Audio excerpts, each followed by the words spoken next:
All right, so thank you for tuning in to Chomping at the Bit. I'm Kyle Edwards, of course. Appreciate you stopping by. And this episode, I'm going to talk about Week 5 in the NFL. If you're new here, what I do before the Thursday night game, I talk about that game and I make my pick for that one. But this episode, we're going to go through the rest of the Sunday slate and the Monday night game. I will do a quick little preview on each game, give you my pick. I pick against the spread. So once again, if you don't know what that is, if you don't remember, so I go off of the ESPN NFL Daily Lines page where they assign a favorite and an underdog with a point value for each game. So whatever team they deem the favorite, they'll do minus whatever points. That team has to win by more than that to cover. And so then adversely, the team that's the underdog either has to win outright, or if they do lose, they have to lose by less than that number in order to cover. So that's how I pick these games. And I'll try to do 60% by the end of the year. Currently at 32-32, so right at 500. And underdogs, I'm 11-7, so a little bit better than 500 there. But once again, it's another full slate of games. So another opportunity, 16 games to try to better my record. So this is my NFL pick segment, and if I get a pick, you have to worry about that. But I was about to go over what sounds you would hear for correct or incorrect, but that would be the following, kind of the end of the weekend or so. I will then come back, do an episode revealing how well I did. So that's how I handle NFL weeks. But yeah, so I already did Thursday night. If you didn't see the game Thursday, Russell Wilson got hurt. He's out for about 2 months. That's going to be rough, not only for the Seahawks, but fantasy owners as well. Russell Wilson was having a pretty good year. Yeah, let's just go ahead and get started. Before I do that, just to let you know, this coming week I will actually be out of town, so I will be away from my equipment to record, but I will record some episodes and then play them out through the week, so you will have content during the week, and then next weekend I will be back to do a new one. So just had to let you know that. And so I think that's everything you need to know. Let's go ahead and get started with the Sunday slate of games. And if you didn't remember, there's a London game this week, so that's going to be the first game we're going to cover. I believe it's like Sunday morning, 10 a.m. And it's going to be the Falcons Jets. I'm going with the Falcons on this one. And they are a 2.5-point favorite. And even though Calvin Ridley is going to be out for this game, I do think Atlanta has enough weapons on offense to outscore the Jets. I know the Jets are coming off a win, and they're hoping that they're going to build some momentum, but I still think the Jets are going to struggle. I do think it might be a bit of a shootout, as Atlanta's defense is subpar and Zach Wilson is prone to turnovers. But give me the Falcons here, minus a 2.5.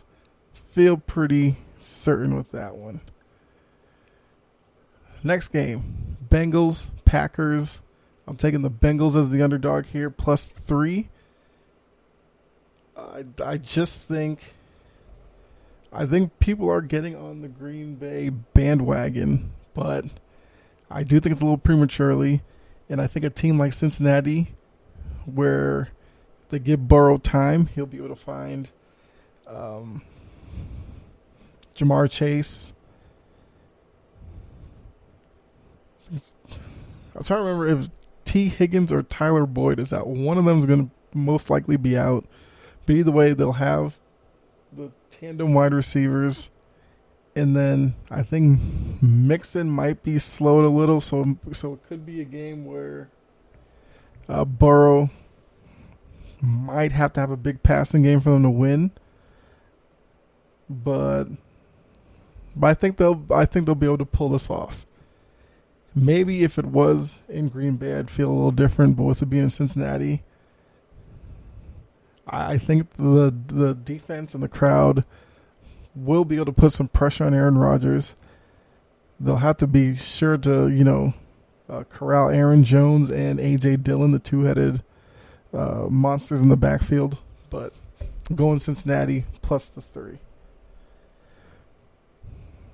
And I'm a little iffy on this one. Next game. Detroit at Minnesota. Detroit still winless. Going to Minnesota. I think Minnesota's 1-3. I'm taking the Lions here +10. I mean, this one's a basic shot in the dark. And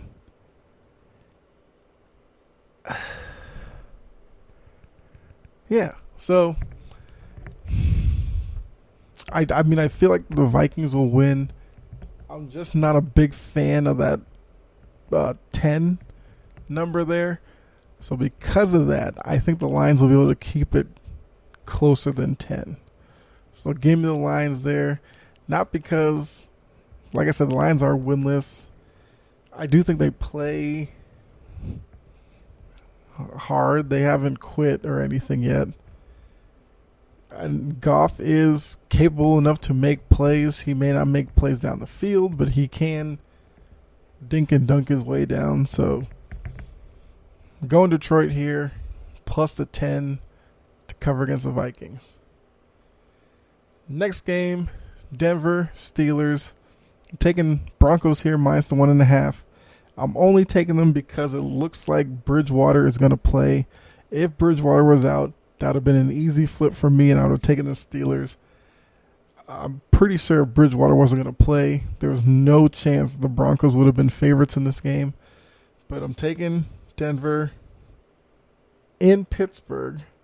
That's rough, but Big Ben's washed. I say this every week. I'm going to keep saying it until Pittsburgh does something about it. But I think his limitations is holding down the team so much that they may be hard-pressed to beat middle of the road to, upper half teams. And I think they'll even struggle with below average teams at this point. And I put Denver above the average line. So I'm taking Denver here. But the key will be Denver's going to have to keep Bridgewater upright. They can't risk him getting another concussion because we don't know at that point what may happen.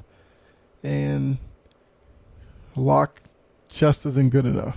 So as long as Bridgewater's there, they'll be fine. Next game, Dolphins Buccaneers. Taking the Buccaneers -10 here. I just think, one, the Dolphins still don't have Tua. Not like Tua was setting the world on fire or anything. But Brissett, he's limited. He is steady, though. But I just think the Buccaneers will be looking to kind of right the ship after their game in New England where they struggled offensively. So I think they'll be looking to prove something here. Now, if Miami can duplicate what New England did to the Bucs offense, then they'll be in better shape to win the game or at least cover. But like I said, with the game in Tampa Bay, I mean, I don't know the weather report, but good chance it will be good weather. Let me see real quick. Because I did play, yeah, it's going to be 88. Yeah, regular weather. So I'm taking Tampa Bay there. Minus the 10. Big line, but Tampa will be fine. All right, next game. Washington football team, Saints. Taking the football team plus 2.5, going with the underdog here. Saints are too erratic for me.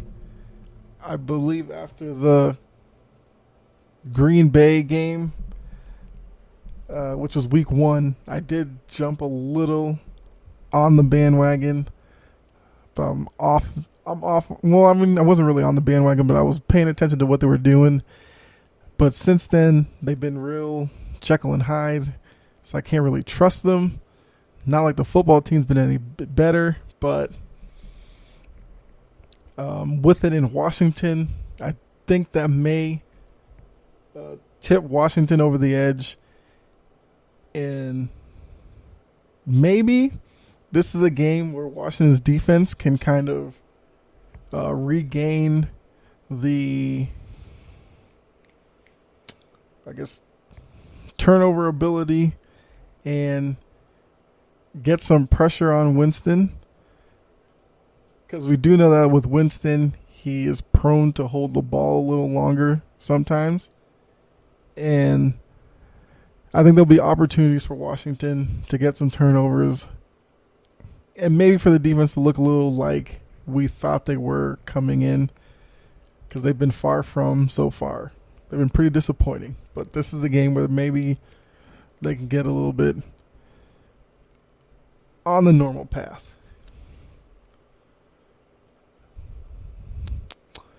Let's see. Oh, quick little note. Terry McLaurin, guy to watch in this game. I think he's going for some streak or something with passes thrown his way without a drop.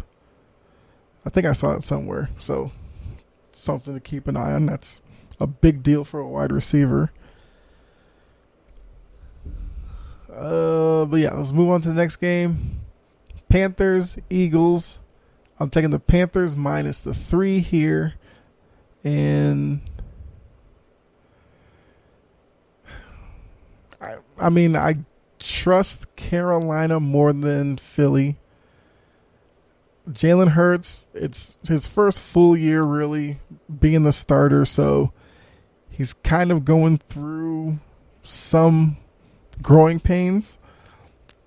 He did get experience last year, of course, but like I said, first full-time year being the starter. I mean, each week you can see that he will make plays with his arm. He'll make plays with his leg. But the team around him is limited right now. And Carolina, this will be the first week. Well, actually, I don't think Gilmore is eligible yet, but Gilmore is in Carolina now after the trade with New England. I believe he's eligible to come back in 2 weeks, I think. So we'll see what that does for the defense going forward. But their defense is not bad right now.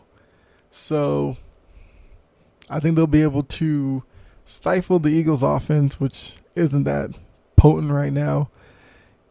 I look for Darnold to continue his steady play. And we'll have to see with no McCaffrey. Once again, I believe he's doubtful, so we'll pencil him in as probably not playing. They're going to need Darnold to take a little more responsibility offensively. I think he's fine in this game against Philly. So give me the Panthers minus the 3. Next game. So the last game is in Carolina. Just want to add that. So now we got Tennessee traveling to Jacksonville to face the Jaguars. I'm taking the Titans minus the 4.5. I mean, Jacksonville, kind of a dumpster fire right now with everything with Urban Meyer off the field. And Trevor Lawrence and the rest of the team, not that good on the field.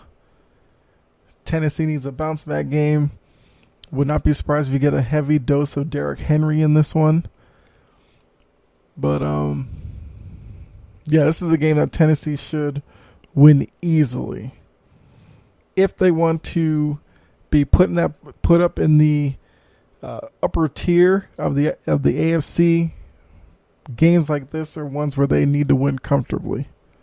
If they struggle in this one, or if they happen to get upset in this one, might have to start really questioning what's going on in Tennessee.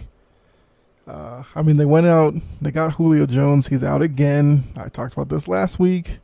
It's what he does. I don't understand why people keep falling for it and really think he's the best wide receiver in the league, but neither here nor there. So, but even without Julio, they should have more than enough to handle Jacksonville. Next game. My Patriots and the Texans. This is an interesting one. It's down in Houston. So, years past, this would have been Brady versus Watson. And now neither of them are there. Watson, we know, had his off-the-field stuff. And Houston's just told him to kind of just sit and chill. I guess. Surprised he hasn't been traded, although teams are probably worried about trading for him and then him not being available because of the court issues, or the commissioner puts him on the exempt list, whatever. It's a weird situation. So they're going with Davis Mills because Tyrod Taylor is still out, I believe. I think he's probably looking at next week. He may be back. For a couple of weeks. But yeah, I think it's going to be Davis Mills. And then we have Mac Jones coming off the game with the Bucs, where he looked great. So hopefully they can build upon that. But New England has injuries to the offensive line. I think like 4 out of the 5 will probably be out. So you're looking at backups and practice squad guys starting there. See what that looks like early in the game. If Mac Jones, gets pummeled because the line doesn't know what they're doing, then maybe they try to rely on Damian Harris a little more to start the game. And then as the offensive line can kind of get accustomed to each other, then maybe we see Mac Jones do some more of that hurry up offense, spread them out. But taking the Patriots here minus the 8. Basically what I said for Jacksonville, you can insert Houston. They have a young quarterback, Davis Mills, like Jacksonville has Trevor Lawrence. The organization kind of all over the place right now because we know with the coaching search, they hired the guy that a lot of people didn't know. And the team, talent-wise, is just not that good. So, because of that, I think the Patriots push through the injuries, get it done, and cover the 8-point spread. Next game is Raiders-Bears in Vegas. I'm going to take the Raiders here minus the 5.5. I know Justin Fields looked a little better last game than he did his first time out when he went like 6 for 20 for like 75 yards. But I think the Raiders with Carr, Waller, and those guys. I think there's some plays to be made there. I think the Raiders definitely want to bounce back after the loss to the Chargers. And it's a game that they'll need to win to kind of stay in the divisional race because, they do think they have a shot at it. And I think defensively, they should be able, the biggest concern for them will be to contain Justin Fields. Don't, pressure too much, get up the field, and then give Fields alleyways to escape, and then, get out in the open field running. Because, he's very comfortable doing that. And he'll make guys miss, especially linebackers and stuff like that. So, if they can contain him in the pocket, force him to make plays with his arm, then they'll be better for it.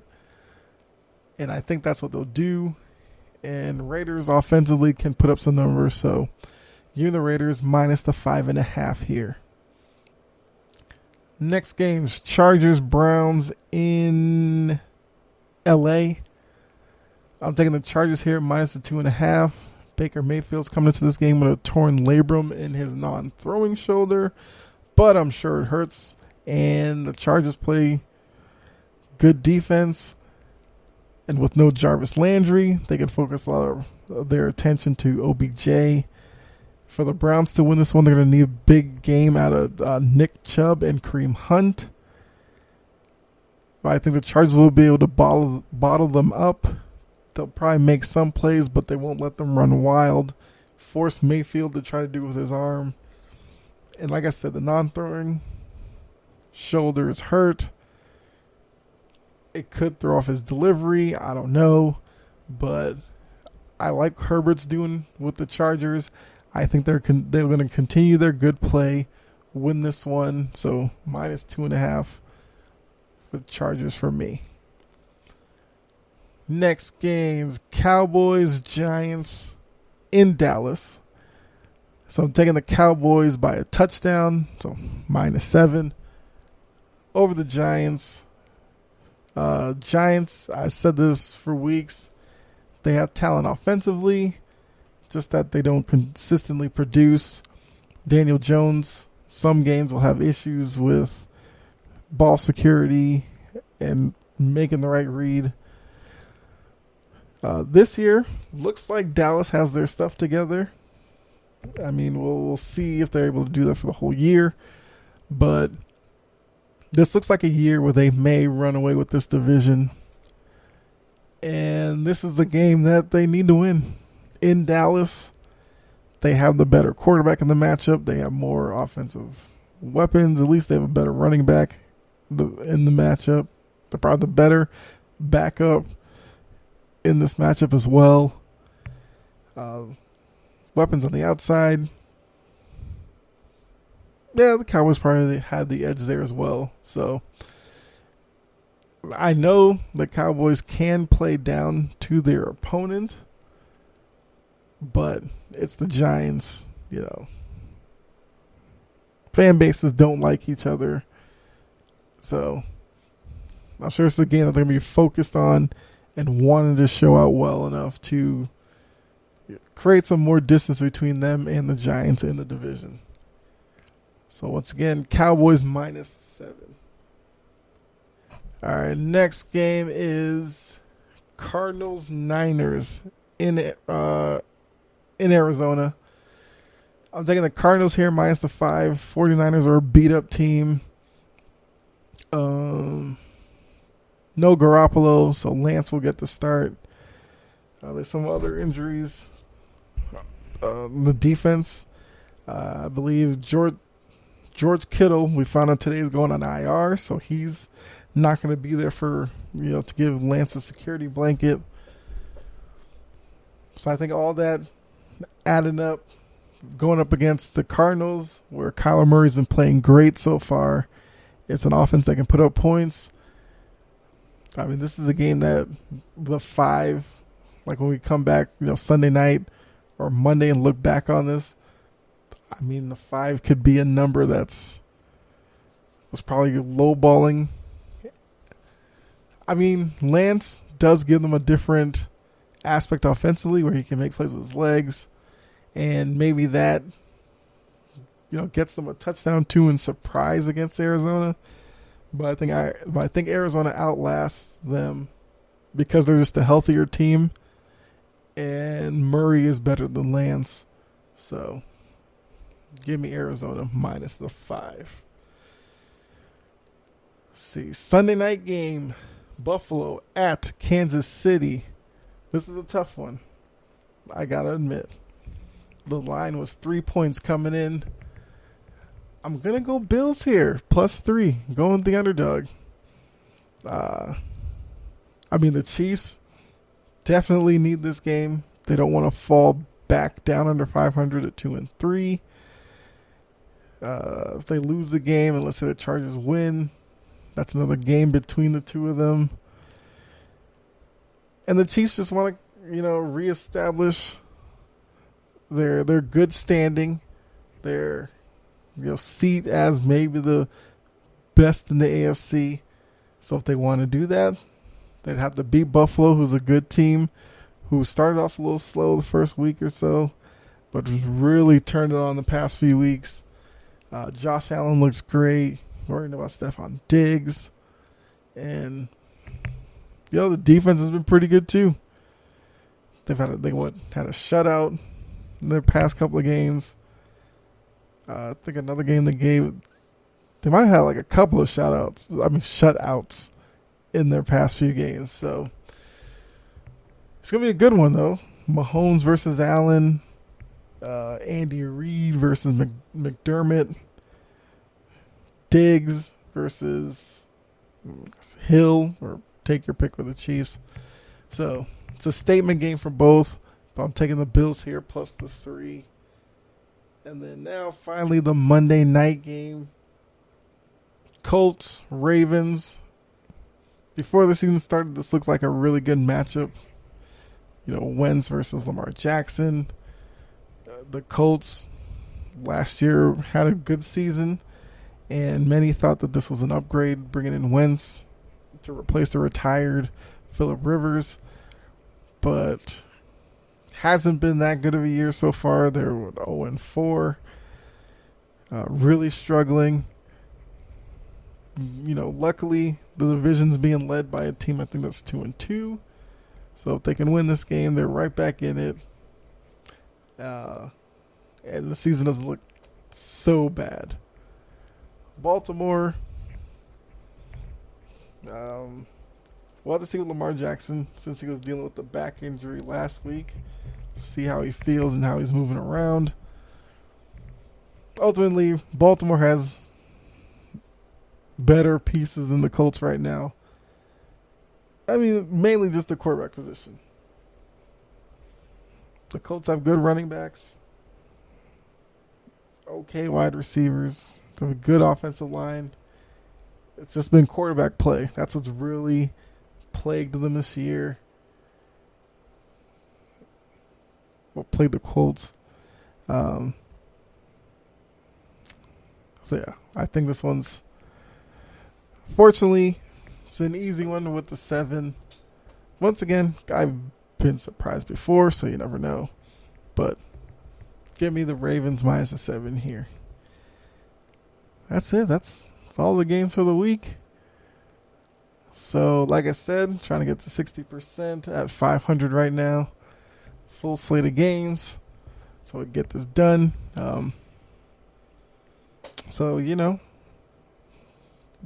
Watch a game on the TV, maybe 2.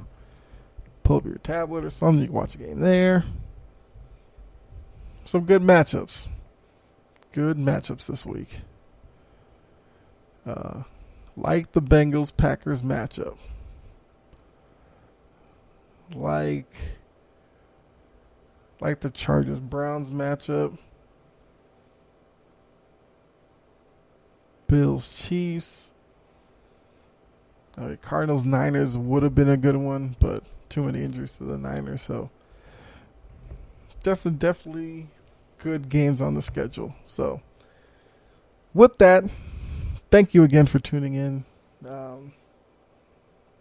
as I said, I'm going to record a few episodes here and then space them out through the week to get you through the week before I get back. So next episode, I'm going to talk about, let's see here. Talk about the Red Sox. So I'm going to go a little homer on the next topic. Talk about the Red Sox and the wild card game with the Yankees. Then their series with the Rays. Give you a little outlook on that. So definitely tune in for that one. But as I say at the end of every episode, thanks again. Be safe out there. God bless. Catch you next episode. If you like this episode, like, subscribe, all that good stuff. Tell somebody about the podcast. Spread the word. Follow me on Twitter @ChompingPodcast. Interact with me. Or just read my tweets that kind of set people off from certain fan bases. Have fun with that. But yeah, so have a good one. I'm out. All right.